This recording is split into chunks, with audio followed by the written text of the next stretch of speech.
Now, one of the mistakes that I see agents make all the time is they do an open house for one day for 2 hours, and they hope that that's going to give them all the business they need for a month. Just goes back to compiling a group of people and consistently marketing to them. When you're using your high school photo or a glamour shot, eventually you're going to show up at their door. And when you show up and meet you, they're going to go, huh, who are you? Welcome to the Signature Buzz, your go-to podcast for real estate professionals looking to elevate their game.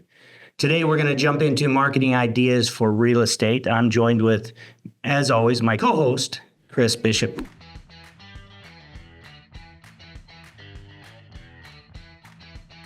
Chris, how are you today? I'm doing pretty good. We had a very exciting episode last week that I think is worthwhile to kind of recap a little bit. What did you think of that episode with George? So I thought it was good. I mean, it was nice to hear him open up, kind of give some updates on the board and what's going on down there, and to get to know him a little bit better. I think it's important that we know what's happening at the association. I mean, it can't run our lives, but it is a major part of our business, and it does affect a lot of things outside of our day-to-day sales.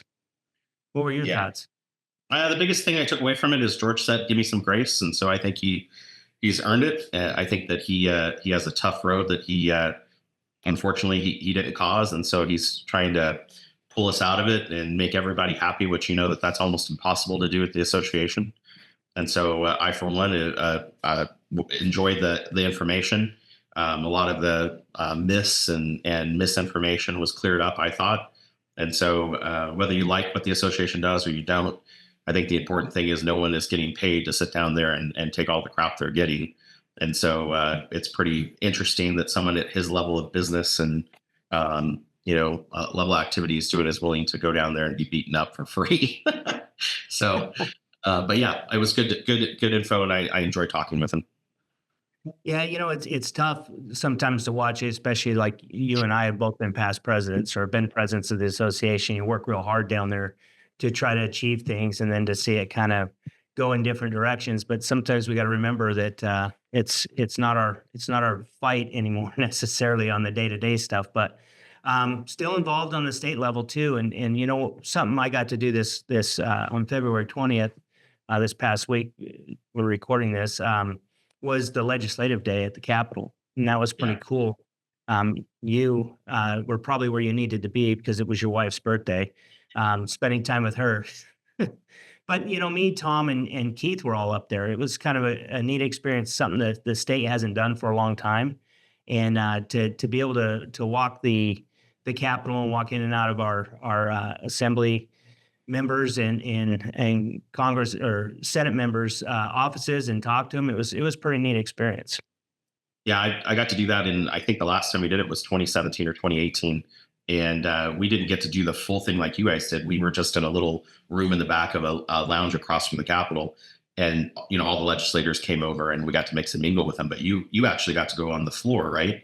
And participate. I got to sit right behind Haiti Kasama, awesome. It was pretty cool. I mean, they were just reading in bills. I guess the first step she was explaining to me is they read in the bill, and then somebody makes a motion to refer it to committee, and then it goes to committee for kind of debate. And then if it comes out of committee, then it comes back to the floor for debate. So it seems like a big process, but pretty interesting stuff. Yeah, I think a lot of people forget that this session goes on. I mean, I heard about it on the news a few times, and really there hasn't been a lot of talk.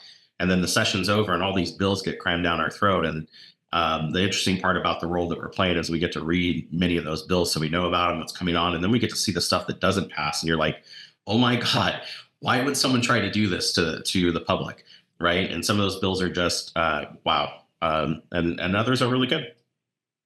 Yeah, and you're vice chair of legislative and management or legislative committee, and so you're also going to be heavily involved in the next legislative cycle in 2 years. But we're both on LMT, legislative management team, and what we're doing is reading the bills and deciding if it affects us or it's in our lane and stuff. But I think we're tracking about 38 bills right now. Yeah, it's crazy. But that's out of 860, I think, so far that have come out, bill drafts that they put in. But I don't know. The funny thing is, it doesn't make us any money either. However, it does affect where our money goes. And I think that's the important thing of why we do that, because everyone is trying to take money out of your pocket when it comes to the federal government and the state government. And if we don't pay attention to those things, the ability to practice and the way we practice and where we practice, and big thing right now is affordable housing. And that's not something that everyone enjoys to talk about, because on one side you want to make it so affordable that people who live and work here can afford to live and work here, but how much money of your equity do you want to give away? And so it's kind of that steady back and forth of what's right and what's not. I mean, you think of California, right? Everyone always says, I wish my grandfather would give me that house he bought in 1970 for $50,000 that's now worth 6 million.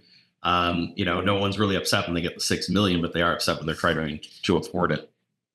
That's true. And we do look out for our industry, obviously, the other realtors in the real estate profession. But one of the other things that we fight for is private property rights. And there's three real big topics that we were talking to legislators about up there. And one was obviously rent control. And the state's got a big rent control campaign, and hopefully you guys have seen the commercials and the stuff on social media and stuff, the effects that rent control can have on a community. Another one is property tax. Our property tax system is pretty messed up, or very. I shouldn't necessarily say messed up as much as confusing. Yeah, it is. Right. We don't know how they factor it. They don't know how they factor it. And it's always been a back and forth. And then every year it escalates based on the use of the property. I mean, there's just so many ins and outs, and they try to use it fiscally to bridge every gap, and it just doesn't work. Yeah, and our biggest point is we're opposed to a point of sale reset, so to speak. So making the purchase of a home more expensive than it already is. And then the third one that we're really watching is what we call summary evictions, and this is big in the property management. And what that would do if they change that up, that could possibly make it a lot harder to evict a tenant that isn't paying rent, which means you'd have less owners desire owning property here, and that could really affect our market. A lot of things come from a corporate level that are an issue. So you have a large corporation that may own, 1,000 doors, apartments, or things like that. And you don't have someone sitting there making every individual decision based on the person. And so they just make these rules, and that's how they operate their company. And everything that happens there to that tenant affects the mom and pop that are just trying to pay their mortgage. Maybe they got deployed, or maybe they got relocated, or maybe, they just try to buy another house and build some wealth. And they're trying to manage these personal rental properties, and they are just, causing so much headache that comes and affects you and I individually, these mom and pop owners. And so it's trying to look out for them as well, and make sure that, you have a tenant not paying their rent, and you only are 1 month away from foreclosure. If you miss that mortgage payment, that's a tight place to be. Yeah, for sure. And that's the balance, right? Dealing with big corporations, owning properties, and the mom and pops out here, because one law doesn't fix everything for everybody. And there's a lot of unintended consequences. So, Not one has yet. but no, we've got you on that wall. We need you on that wall. Thank goodness you're on that wall watching. So, Okay, so, um, so talking about walls, I think today is going to be kind of interesting, because we haven't done this in a while. You and I every year seem to kind of give our takeaways of things that we see in the year, what happens and what we like. But today we got something kind of special planned, and it's if you were to drop you and I into a random marketplace and say, how would you make some money? Like, we talked this whole beginning of the episode about not making any money. How would you make some money and add some deals into your business? And so I'm always excited when we have these type of discussions, because I take little pieces out of it, and I try to take one or two of them and interject it into my own personal business. And it's always enlightening. So yeah, I mean, so our idea was for each of us to come with 10 marketing ideas for agents. And you came up with your 10, and I used ChatGPT, and I came up with like 55. So, but some of these are pretty good ideas. Some of these I may not do, but overall, as we go through this, I'd ask the listeners kind of look and say, hey, what could I implement in my business? And not everything's going to be for you, and there might be some things that you just disagree with or just uncomfortable doing. But when I go back to when I first got in the business, right, one of the things that I did every weekend was open houses. And this is the first thing you've got on your list, but you've got a little bit of a tweak to it. So talk to me about your open houses here. Yeah. So just like you, I mean, when I started in the business, I came from a real estate family. My parents had pretty much a grip around the database of people I knew. Didn't mean that I couldn't create a database, and that's a fallacy that people put out to themselves. You can always create a database, but I had to meet new people. I had to get enough new people in that I didn't know or that I could make connections with, and so I dropped myself in and started doing open houses. And the way I looked at it was kind of like a yard sale. Like you open the house up, you put some signs out, and you wait for people to show up, and you talk to them. And so for years, that was my business. I would just go, and I had my 10-yard signs in the back of my car. And, when you go over a speed bump, you hear it all go up in the air and all crash back down. And I would just do them every chance I had. If I could find a vacant property, if I could find an owner, I didn't care. And then a couple of years after getting beat up and low traffic and poor attendance, I learned about high impact open houses. And I want to explain what a high impact open house is. And that's where you do all of your circle prospecting, your cold calling, your door knocking, your mailers, your social media, your marketing pieces, and you center them around the open house. So it's like an announcement card. When you're having a wedding or a graduation, you send out all these cards inviting people to come and attend. And because they get the card, they show up. And so, high impact open house is where you do a high level of activities to generate the interest and the traffic that you want to have a good open house. Now, one of the mistakes that I see agents make all the time is they do an open house for one day for 2 hours, and they hope that that's going to give them all the business they need for a month. I mean, that doesn't even make sense, right? I couldn't sit in my office and cold call for an hour and pay my bills. And so I learned that, if you're going to do these high impact activities, they need to be for a series of time. So like a block. And the easiest for most people is to have 1 or 2 days of 3 or 4 hours of activity. But I'm going to put out there that if you are in a place where right now you don't have the business you want and you don't have any current clients that you're working with, what else do you have to do? And so why not block out the entire week? And so I'm gonna explain a 2 week activity. So you're gonna basically spend this entire week, Monday through Saturday. We'll hold Sunday off because Sundays are my day off. But you're going to work Monday through Saturday on activities driving traffic to next week's full week of open houses. And when I say full week, I mean like a work day. It's 9 to 5, maybe with a lunch break in the middle, but you're there all day with people coming in. Have you ever done anything like that, like an all day activity at an open house? Yeah, no, I didn't have the attention span for it, but I can see the value. And here's the other thing, like, if you ever wanted your own private office, you Yeah. could create your own private office for the entire week, right? This house. You could. And the nice part about it is if you have your signs out and you're sitting there and the door's open, right? You need to have the door open unless it's the middle of July. And then you should probably put yourself in the garage, have the garage door open, maybe get a little portable AC unit. But you got to make sure the open house is inviting for the people that are driving by. And, if I'm sitting there in the garage waving at people, they're more likely to speed away or stop and come in. And so the whole point is you want to make sure that it's an inviting atmosphere. But if I'm there and there's no one around, that's a great time for me to do my social media marketing. It's a great time for me to work on my files if I don't have a TC. It's a great time for me to cold call, or even better yet, it's a great time to call my database and say, hey, I'm sitting over here at this awesome house. Why don't you come over and visit and check the property out and let's chat and see what's going on in your real estate life and in your personal life. But the whole point of this is about, I don't know, 15 years ago, or maybe 10, I don't know. It's a long time ago now. I got really down with myself in the marketplace, and I thought I picked the wrong career and had no real business at that point. Like I just sold every client a house, and there was nobody around. And I figured I'm going to do something or I'm going to change careers. And so I said I'm going to give it one more week. And so I went out and I said for this whole week I'm going to sit in an open house. And I'm going to force myself because I wasn't doing my prospecting. I mean, that's the whole reason why, right? We always come back to it's not the market, it's not the industry, it's not the paperwork, it's me. And so I sat that open house for a full week. I did believe it. I basically moved in, had a little table, and I even joke I had a little luggage case that I carried with me with all my stuff in it. And I sat that thing for a solid week. And at the end of the week, I had 2 listings and a buyer. And that's the only reason I'm still here in this business is because I forced myself to do it. And every time I've gotten to the point where I needed a pick me up, this is the activity I would drive back to. It works every single time without fail. But I've got to be there 9 to 5 for a full week driving those activities. especially if that's what you're promoting the week before, that you're going to be there for that, because people are going to show up to that. But I really like open houses, and a reason being, it's a great place to generate quality leads, right? Yeah. We all know that there are buyers that are out there looking at properties, they're driving neighborhoods ahead of time and walking in. But the other lead that you can get there is other sellers, Mhm. because if I'm a seller in a neighborhood and I'm thinking about selling my house, there's one down the road that's similar that goes up for sale. Do you think I'm going to go through it? I probably am. And so it's a great place to meet sellers as well. And when I started, I did 3 to 4 open houses a weekend, 2 on Saturday and 1 to 2 on Sunday, depending on what football game was on and who had the largest TV. Yeah.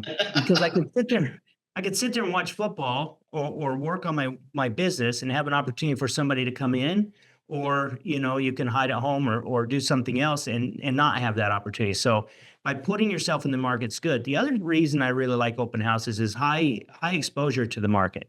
And what Yeah. I mean by that is if you and I go out and we have a listing, that's 2 signs in the yard. Hopefully you put one in the yard, and I did, right? And so there's 2 signs out there with signature on it. And then if we go out and do an open house and each of us put, 10 open house signs out, now there's 22 signs out there that say signature. And that helps everybody at the company, because as you go in, they start to say, I see your signs everywhere. The brand becomes better and better in the imprint. So I think it's a huge thing that we should all do our part and do open houses on a regular basis. I remember, like it started to work for me, and so I believed in it, and so I started to do it and the whole thing. And sometimes you have to go through that belief cycle. Like a lot of times I'll watch new agents come in and they're like, "I'm going to hold my first open house," and it's like, "Oh my god, I'm so excited!" And then they go out and they do it, and they're like, "Well, nobody showed up." Okay, well, when's your next one? I don't know. I'll do it next month, and then they just don't do it again. I was at an Inman conference in New York back in 2017, and there was this guy that got up, and he was retired military. He was a chief master sergeant, so high level of expertise and diligence and duty. And he had just sold 220 properties that year, and he's sitting on stage, and you're thinking, wow, what does this guy do? Does he have a Zillow contract? Is he an REO broker? And they said, what's your primary source of business? He goes, I hold an open house every day.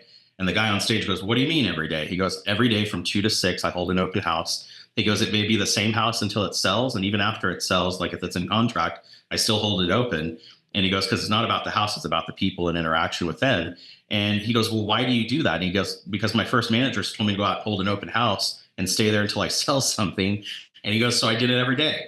And 230 some odd deals that he did from open houses. And so again, it works, but you have to have a large block of it. You have to do enough of it to generate those people. And if you spend all 40 hours of a week trying to generate 1 or 2 deals, would that be a success? Yes. And so if you did that every week, would you be a high level producer? Yes. But it is a time suck. It really does take a lot of diligence. And when you do those high impact open house activities, I got to the point where I got so busy that I started having other agents help and support me, where they would help show the buyer's property while I'm holding the open house to create the next buyer. I mean, there's a lot of things you can do to make the threshold work, but I think it's a great activity, and do it if you haven't done it. But I got number two. Number two kind of Wait, falls. wait. So the number one thing that I had on my list from ChatGPT was host virtual open houses, use live streaming to reach wider audiences. So that's another spin on the open house that you could utilize too. And I know Bobby Camacho, one of our agents, does a lot of these, and she works with Shelly Panzarella over Prosperity Lending. And so, like, if you're curious about this, I mean, reach out to Shelly, and I think she could probably show you how they're doing it. It's not as hard as you think, and I think it's a lot of fun, and you can engage people that aren't actually going to come into the open house, and it's a great way to market for out of state. So now let's go to your number 2. Okay, so one of the things that I kind of noticed is that agents become aficionados of an area, area where they live. They drive around town all day long, showing clients property. And so, but the problem is they don't really talk about it that much. And so, one of the things that worked really well for me after a certain point when I started farming was to create a community page for my neighborhood. You can do it 1 or 2 ways. You can create a community website where you create that website, maintain it, you name it the community. You go through that process, or you can create a community Facebook page where people can join it, just like Nextdoor did and things like that. But the idea behind it is you're going to become the go-to resource for everything to do in that neighborhood, meaning businesses in the area. So local deli down the street that has the best sandwich you've ever had, or the grocery store where you buy the Girl Scout cookies like I did this weekend. You're basically letting everyone know all of the things that are happening, including the sales that are going on, the development plans for the places in the area. And because you're creating this community page, you're able to update it every day with information that's important because that's where you live. And so it can be stuff as simple as coupons that you get. It could be anything you could really think of as just a resource page. And as you drive that and have more and more attention to it, people are going to start to notice that you're the neighborhood expert and hopefully reach out for real estate advice and information from you. But it's a great way to generate leads in your farm area or where you live. So, you said, on your community neighborhood, right? And I know there's the neighborhood site and there's realtors that market on that stuff as well. But there's great power to controlling the space, right? And somebody that's done really good at this, obviously, Pete and Andrew did Providence. They got a lot of business out of that Facebook page. But Andrew's, he went and he also did it for the Golden Knights. So he did a large fan uh, group for the Knights when they first came, and built that thing up to a huge number of people, to the point where he did giveaways and everything else. And when we'd go to the Knights games, people would call him Sasquatch. I mean, he Yeah. did a great job of marketing that. And he's somebody that, sales manager in our Southwest office, he's somebody that you could reach out to and really get some ideas. He's actually and I don't know, believe I'm going to say this, kind of a marketing genius. I mean, when Yeah. I first heard about the Sasquatch costume, I was like, really? But it turned out to be a gold mine for him. And the stuff he gets from clients and people from all around the world sending him Sasquatch stuff. And a lot of that's done through the marketing of that Facebook page. Pretty Yeah. neat. And I think that the whole point is as things get, when they start out, it's going to be really slow. You're not going to have a lot of engagement. It's going to be, blase. But as you get more momentum and things are going on and you're posting and you're bringing credibility to it, that's when the success starts to happen, just like anything else. I mean, they called Andrew the Sasquatch before he bought the costume, right? And so the whole point was he went through that process of getting it up and running, and then it just became a staple that people participated in and they loved and they got behind. So I want to point out one key fact of why I think this is really important. When someone goes to a new home site, the whole intention for me farming a neighborhood is new home communities. Usually 80, probably 70, 80% of the people that bought there had no agent that helped them through the process. They just saw the builder signs. They walked into the sales office, picked out a lot, they bought the house. And so there's new communities popping up all over Las Vegas that have no allegiance to one agent or another. And so you could actually grab that community. It may take a year or two before the people are ready to sell, but people turn over all the time for different reasons. But you could grab that community, market that neighborhood, find out everything about it, of what they were selling for and what the builder, planned, and information about it, and kind of become your own HOA, if you will, where you're the one controlling the narrative of everything that happens in that community. That's a great way to start at a simple foundation for it. Yeah, I have a cabin up at Penguich Lake, and I'm part of Friends of Penguich Lake community page, Penguich City, Friends of Duck Creek, all those pages, because you know what's happening in there. I know how thick the ice is on the lake because people are posting that stuff. So people are going to those sites.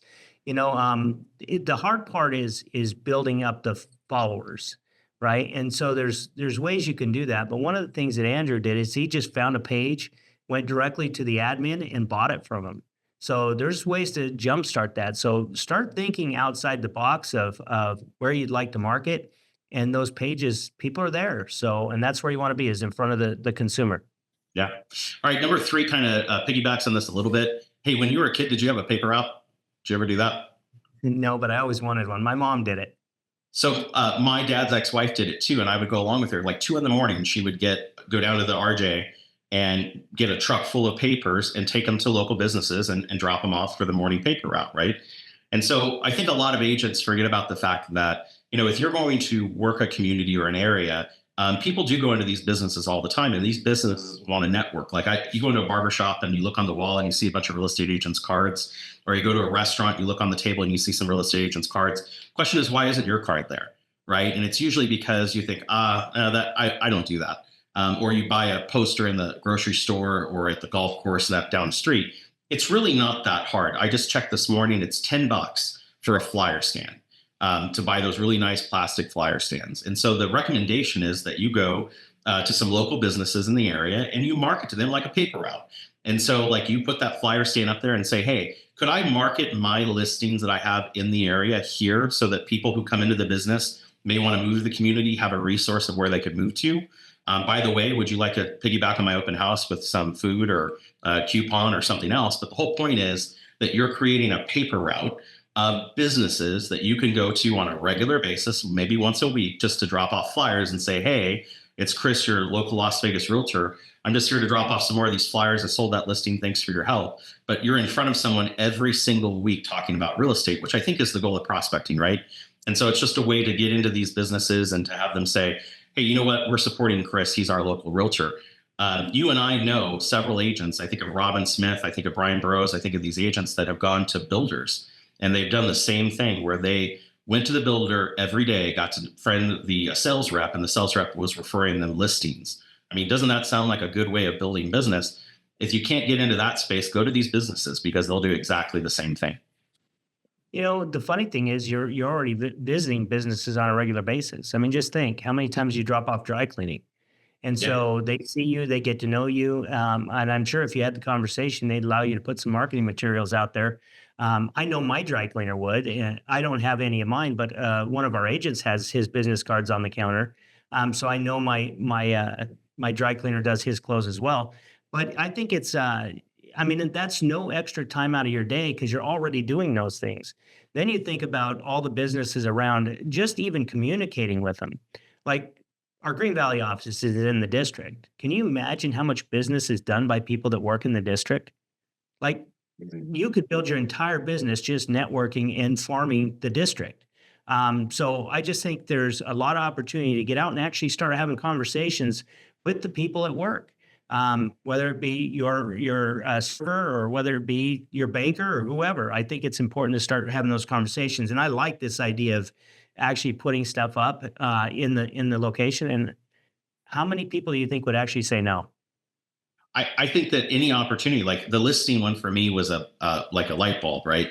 I'm trying to market my listing, and what better thing to say to my seller, or possible seller, that hey, I have a list of 300 small businesses around your area where I'm going to personally market your property to everyone who walks into them, right? And anytime you've ever helped someone buy a location for a business, the biggest question is what are the traffic patterns? And so you could literally show that you're doing something other people aren't doing. But that plays into my fourth one in a very good way. Now, you remember when we got into real estate, and this is early 2000s for me, and it was even earlier for you. They probably had a dial on the phone then. They had phone books on every desk, right? And what they do is they drop the phone book and say, here's your leads, call them up. And so what I always noticed is people would go right to the white pages and they'd start calling, the worst thing in the world was to name Albert Adams and be the first person in the A sheet on the white pages. So I did something a little bit different. I went to the yellow pages and I started calling businesses. Now, there are some businesses in the yellow pages you couldn't call because they were 1-900 numbers. But the whole point was businesses want to interact with people to build business. I went for my daughter's birthday this week, and I was telling you, to a restaurant down on the strip. And I'm a Las Vegas native. I was born and raised here, right? And my sister-in-law found this restaurant I'd never been to.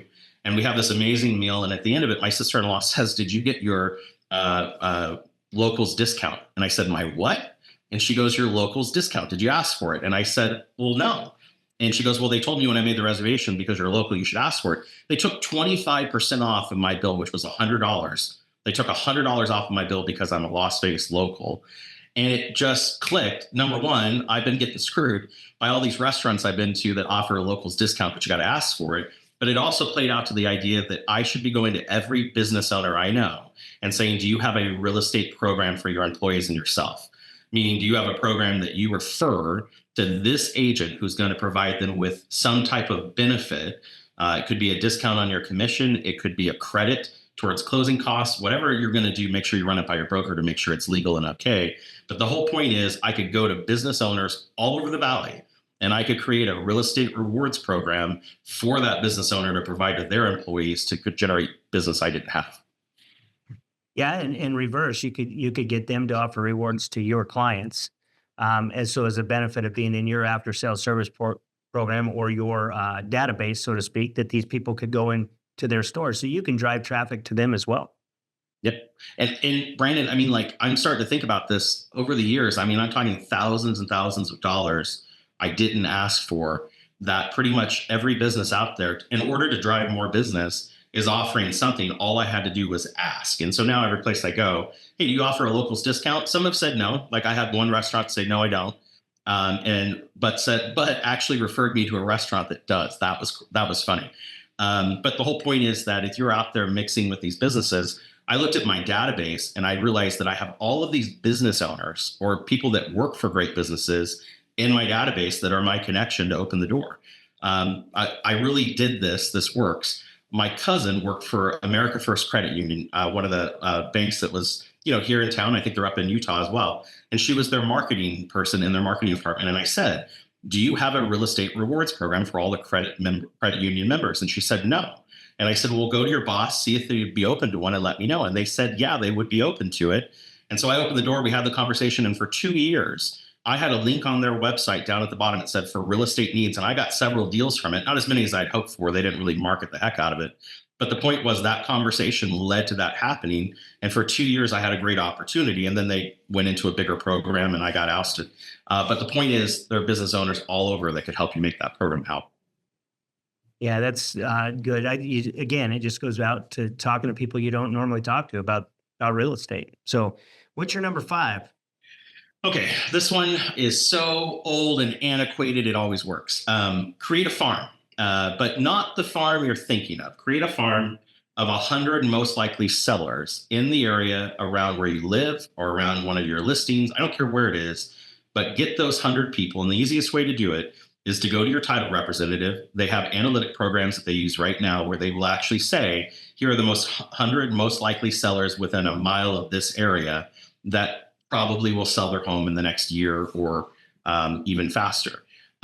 What I'm saying is to create a little farming database. And the cool thing about a lot of this is that you can get email addresses right away for them. So you're not having to spend money on postcards or anything else. You can actually send emails. Some of them even come with phone numbers that you can get. And so by doing this, you're able to put together a small group of 100 people that you can reach out to every single week with the same information that you're providing to everybody else with your hot listings, your market update, email, any video messages you get. But you have a group now that you can saturate and hopefully get one or two listings out of that group by marketing it for the next, 6 to 8 weeks. Yeah, again, it just goes back to compiling a group of people and consistently marketing to them. This is just another avenue of where you can group them together. So a farm area or a farm shouldn't be overwhelming to you. I mean, it's really just a group, whether it be a geographical neighborhood, whether it be a group of people in a cycling club or whatever. These are just that you're going to consistently market to. I think the real trick is consistently marketing to them. Yep. I think that if you walked into my office, just imagine this, you walk into my office and I hand you a note card and I said, this person's looking to sell their house, and I hand it to you.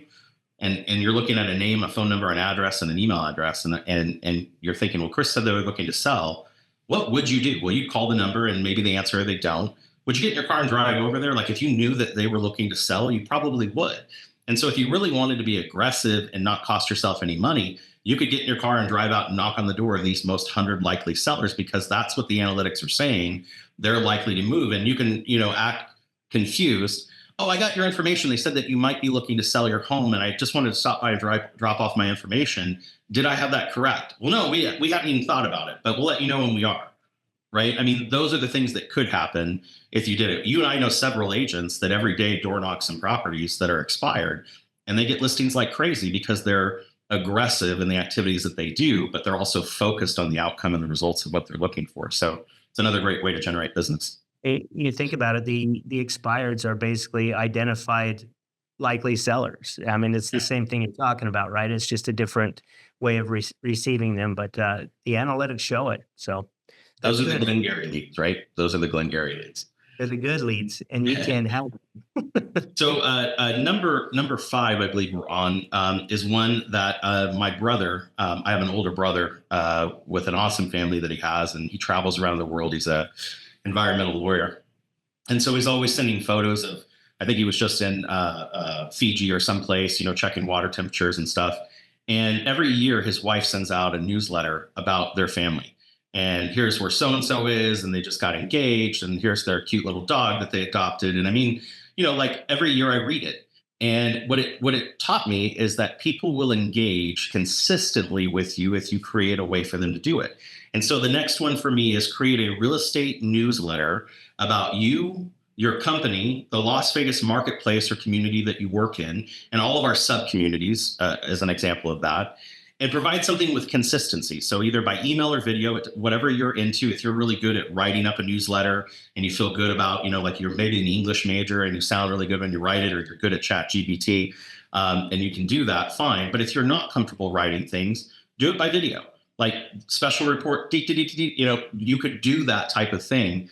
If you were really engaged in it, and make it consistent. You could make a monthly local information newsletter that you could put out to everybody in your database, or the 100 most likely sellers, or all of the groups that we've talked about to this point. It would be consistent info about you. It could be your hot new listing. You could go out and pick a great investment property in the marketplace. But you could do these things just like a TV show every single month for your business. Yeah, and I think you just got to put a little work into it. The newsletters that you just buy and put out there, I don't think that's what you're talking about, is it? No, I mean, because they're just so generic and, full of info that no one really reads. I want you to be the special on the site reporter, whether it's a written report or it's that video. Be the voice of your local area. Like, I've started getting into more residential land than I ever have before. And I've actually cornered off an area of Centennial Hills in the far north part of the city, where I'm going to say every parcel that's vacant in this area, I'm going to meet the owner. I'm going to talk to them on the phone. I'm going to get them engaged, and I'm just going to bombard them with everything that's going on in the area. And I've actually gotten some business from it, but this could work the same way. Maybe even the same idea is if you have a Facebook page or a Facebook group, the content that you're providing to one, you could make and use for the other. And so I think that just the whole point is something that's simple and easy. It could just be a letter of the hot buy of the month, if that's what you want to do. Like, I came across this incredible investment property, and I'm telling everyone in my database about it. So yeah, and so yeah, I think that's good. And video, I think is a great way to do it. And get it out there, because you can do that and through email, you can do that through social media, you can do that on YouTube, you can do that everywhere. So good stuff. Um, do you do one? I actually just started one. I didn't do one for years because I had the cheap one that just got given to me. And then I started providing my hot list to my database because that was easy to set it in. And the reason I started one is I started engaging out of state referral agents. And I had a service for years called the Friday Buzz. And what it would do is it was just every Friday, it would tell you all of the events going on in Las Vegas for the weekend. And it would give you discount codes. It would tell you about, restaurants that are having specials and things like that, and all the concerts in town. And I would send that out to my database, and people would just go crazy for it. I did that for years and years and years. And then that company didn't make it through the pandemic. Like, they didn't come back. And so I looked for a service like that because it's hard to find all of these little concerts and things that are going on in the community. But what I finally realized is there's no one doing it, and there's no one doing it towards real estate. And so if I could fill that void, it was an easy thing for me to do. And I started very simply, one topic, one key piece, and I can always add to it the following month. But the one thing you can't do is you can't stop.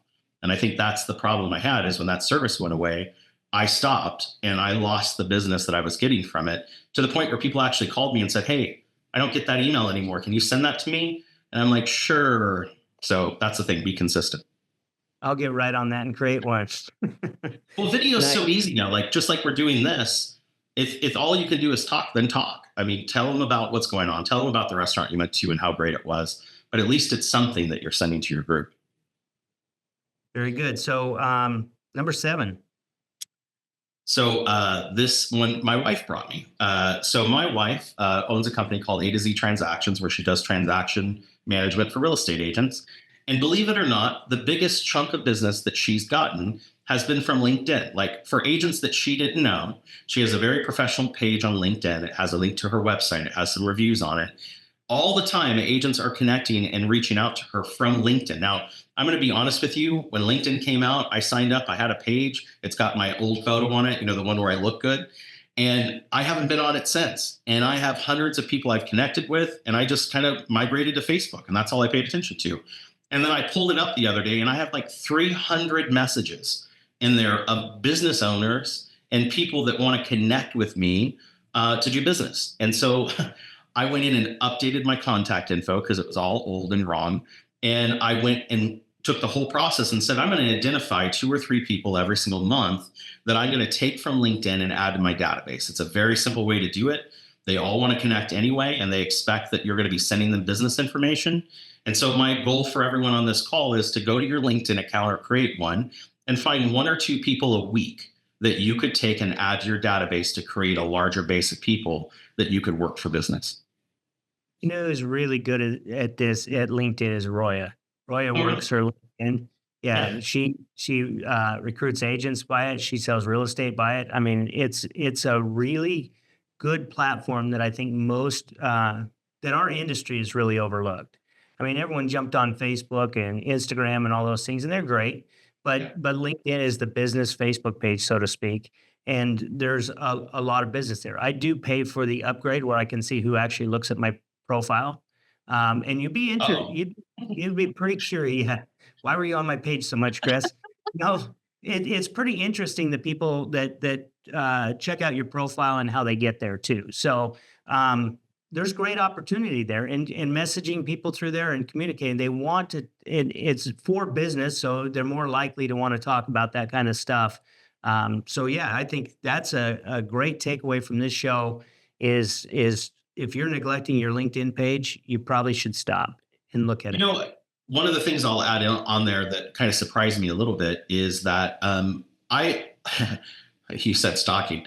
One of the first things I do when I'm trying to find a client or an owner of a piece of land or a property is I go on Facebook and I put in their name and I see what pops up. Well, I started using LinkedIn to do the same thing because a lot of people will market their business contact information and they'll answer that phone because it's for business. And so I was looking for an owner of a piece of land. All I had was the lady's name, and she was the CEO of some small company. And I went on LinkedIn and it spit out all of her contact info. And I got a good email for her, not the one that, the crappy one that she had from Yahoo years and years ago. And I sent her an email and she responded. And so I think the whole thing is too with LinkedIn, people put on good contact info where some of the other pages they don't really put on anything that's great. Well, and the other neat thing about LinkedIn is the fact if you're looking at somebody, you can see like they're a second or third connection. You can actually see who you know mutually. And Yeah. so you could reach out to those people and see if they actually know that person to get you an introduction as well. So it's a great thing, and I don't utilize it like I should, but I think about it all the time. And now you've put the bug back in my ear, so I think I'm going to commit this year to getting better at LinkedIn and trying to generate more business through it. Awesome.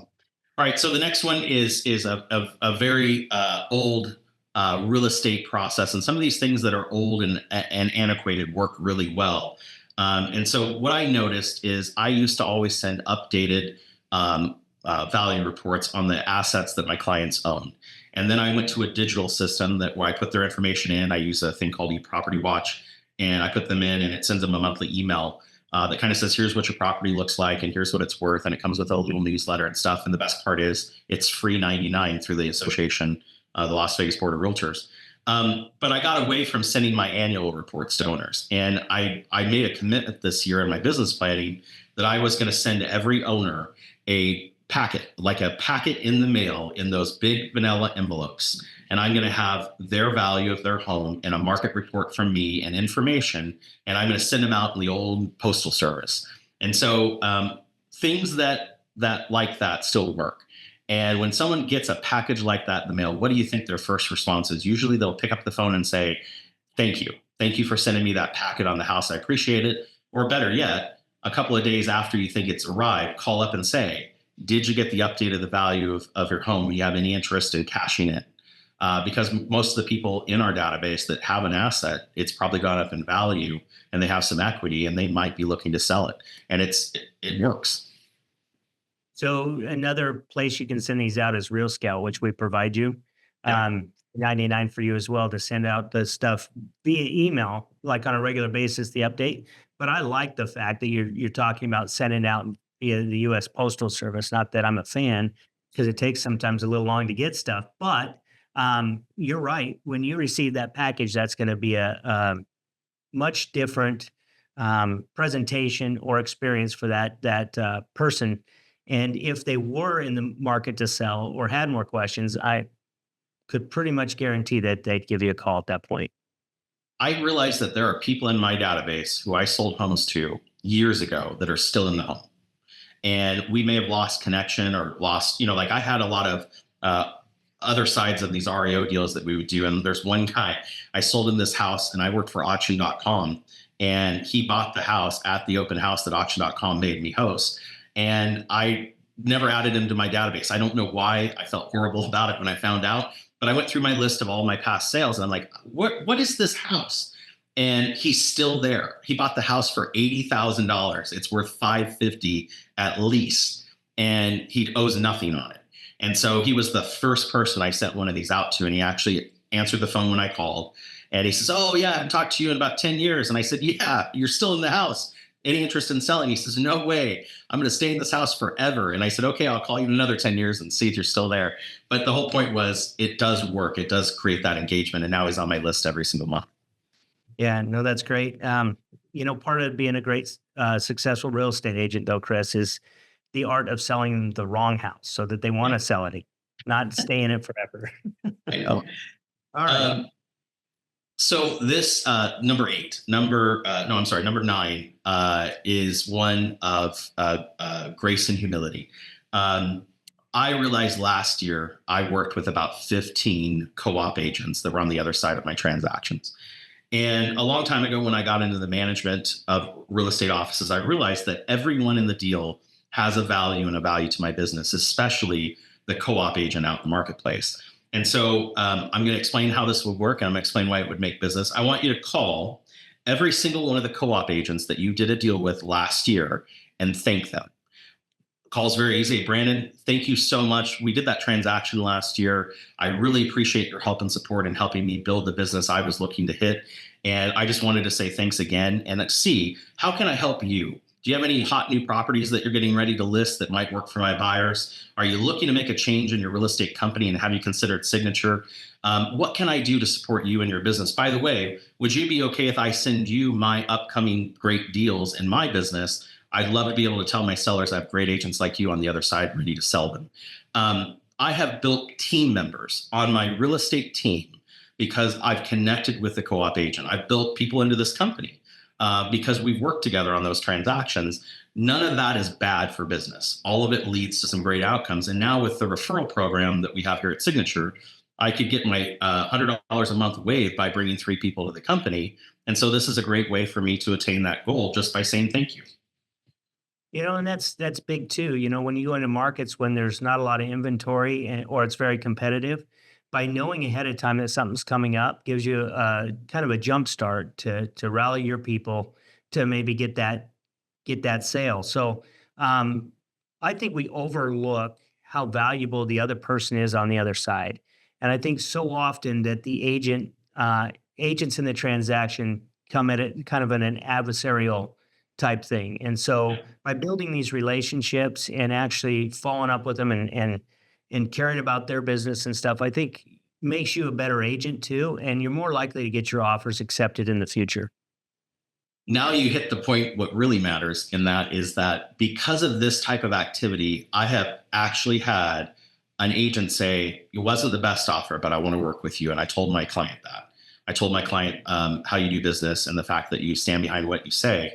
I started many, many years ago sending the agent a closing gift, the co-op agent a closing gift, just a Starbucks gift card, and saying, "Hey, thanks for the help in the deal." Even the ones that were adversarial, right? Because it's so good. If you want revenge served as a dish best served cold, send that thank you card at the end of those deals that were contentious and let the air settle. I mean, it's a nice way to move on past it and to let things go. And you could just see them seething mad when they open up that envelope and see that thank you card, Yeah, couldn't have closed the deal without you. right? But it does work, and it's a great thing for that. Okay, so the last one really isn't a business generator if you don't know how to do it, but Google yourself. Google yourself and check the info on your sites and make sure that it's correct. I've had so many websites and so many LinkedIn and Instagram and Twitter and all of those sites that are out there. And not to mention Zillow, Realtor.com, Trulia, Homes.com. All of these sites have captured information at one point or another. And all of them have portals for a real estate agent to go in and log in and create an account. And I've created accounts with all of them at some point or another that I can find the email address to. But I went on and found out that a lot of my contact info and stuff is incorrect. And so that means that the consumer, when they're going to find me or they see my listing or they're on that site of choice that they like, if my email is wrong, I lost a deal. If my phone number is missing, I lost a deal. And so make sure that that information is correct. And you brought up a great point. Make sure that what you're representing on that page is correct to the truth of who you are, meaning that it's your right company, it's your right logo, it's a current photo of you, not one that you took 25 years ago when you really look good. And so make sure all of those things are accurate so that it consensus in your business in one place and that you're portraying the right thing to the consumer. Yeah, your online presence is huge, right? And people will Google you if they don't know you. Even if you get referred by somebody, they're going to Google you. I mean, we're doing it, so you'd be crazy to think that the consumer is not doing it as well. And those things that come up, yeah, go to each one of those sites. Make sure you're what you want to be represented there. The other thing is make sure your Google My Business page is up and going. I mean, these things are important. Your Yelp, another big one. There's a lot of people that get a lot of business off of Yelp, and all your consumer portals, your Zillow, your Realtor.com, all those things. You want to make sure your profile is up there the right way. And for heaven's sakes, let's get our photos up there. And like you said, something that's recent. You have to realize that when you're using your high school photo or a glamour shot, eventually you're going to show up at their door. And when you Yeah. show up and meet you, they're going to go, huh, who are you? So they're going to see what you look like. So you might as well put it out there, right? And then update your bio every year. Make sure those things are good. It should be the process. Your online presence is huge because all the work we talked about today and all the things that you do, it would be a shame that you lose the business because they look you up online and are disappointed with that. And we know that when people are looking for a property, right? And they're looking at photos. And when the photos aren't good, or there are no photos, or there's very little photos, they move past that listing. And so don't think for a minute that just because you don't have your photo up on these consumer portals, that somebody's going to call you because they liked your bio, that you haven't updated in 4 years. You've got to put your photo out there. You've got to be out there. You've got to put yourself out there, or you run the risk of losing business and not even knowing it. So one of the things I did, and I didn't know this for this process, but like I went on Zillow and started claiming my sales, and I found out that a few of my sales were claimed by another agent, and they had nothing to do with the deal, by the way. They just claimed the sale. And so I know that there's been stuff that Zillow's tried to do to make that better, but I checked it on all of the sites that are out there to make sure that the information portrayed is accurate to my business history. And so if you haven't done that lately, go in and do it. You can actually search the properties, make sure that the sale shows up under your name in your archive. I found out that certain properties, like I had a rental that wasn't feeding at all to one of the sites because somewhere on the site it got deactivated. So I made sure that it was feeding because you don't want your sellers to think that their properties aren't getting out there and being marketed, but it's just a good thing to check up on. One of the things I found at homes.com, everyone likes that map of all of their past sales. Homes.com under your profile as an agent actually gives you that map of all of your past transactions and where they've been around the valley. And it's a great marketing piece that isn't from you, it's from them about you. And so that usually works really good when you have secondary sources that claim how great you are as an agent. But just make sure that you are going to claim your transactional history and that it's been done. One other thing I want to point out, we all have our own perspective on everything. I have videos that I post on Facebook of funny things that are out there and happening. And I got away a long time ago from posting anything controversial on my social media sites because of the fact I can't afford to lose these clients I'm working so hard to grab. And so I went back and audited all of my videos and social media posts and things like that to make sure that I scrubbed anything that could be controversial to a client, because I'm using these things to generate business. My personal views are my own and I keep them to myself. And whether you do or not, that's up to you. but I've chosen this as a business and I can't afford to piss people off. So make sure that you go back through and look at what's out there, because once you post something in the world, it's there. And I hate for that to be the reason you lost a deal. No, and that's a good point. And I've heard agents or people say, well, if they don't want to do business with me because of my point of view, then I don't want to do business with them. You don't realize that it's not just the consumers that are going to do business with you, it's the other agents. It's if a seller, if you're representing a buyer, if a seller Googles you or comes across your social media page and they're turned off, you could be costing your client business.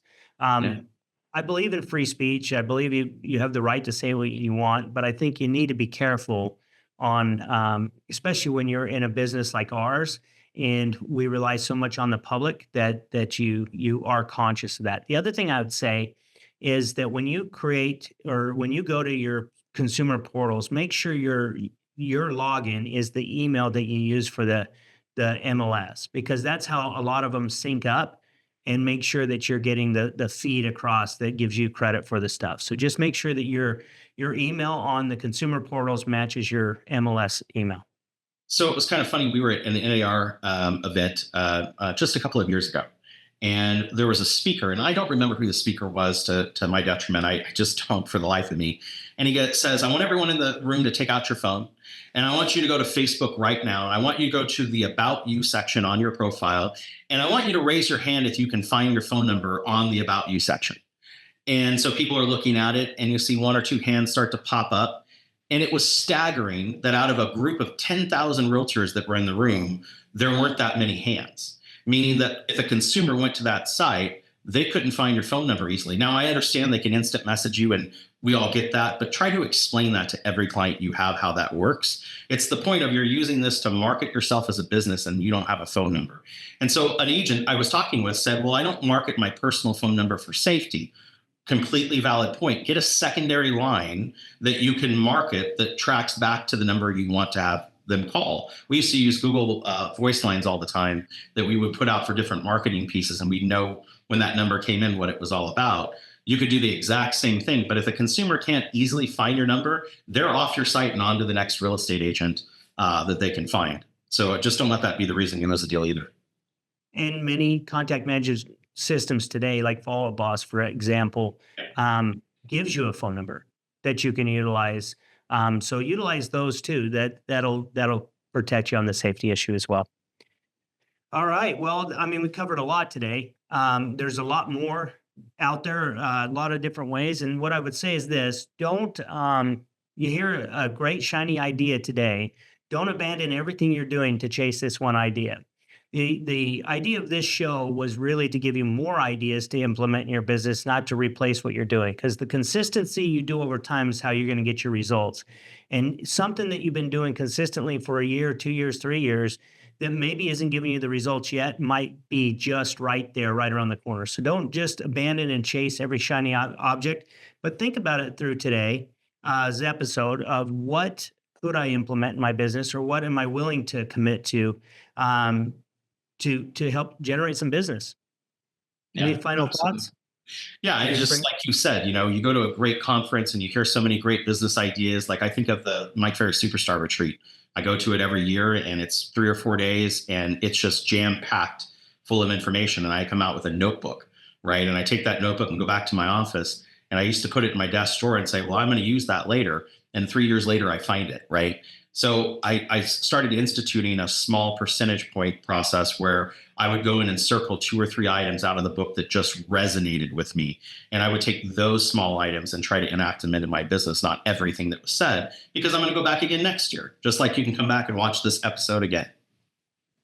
Very well said. So I want to thank everyone for listening to the Signature Buzz, your go-to podcast for real estate professionals. Just remember, we're always affirming your success. Talk to you next week.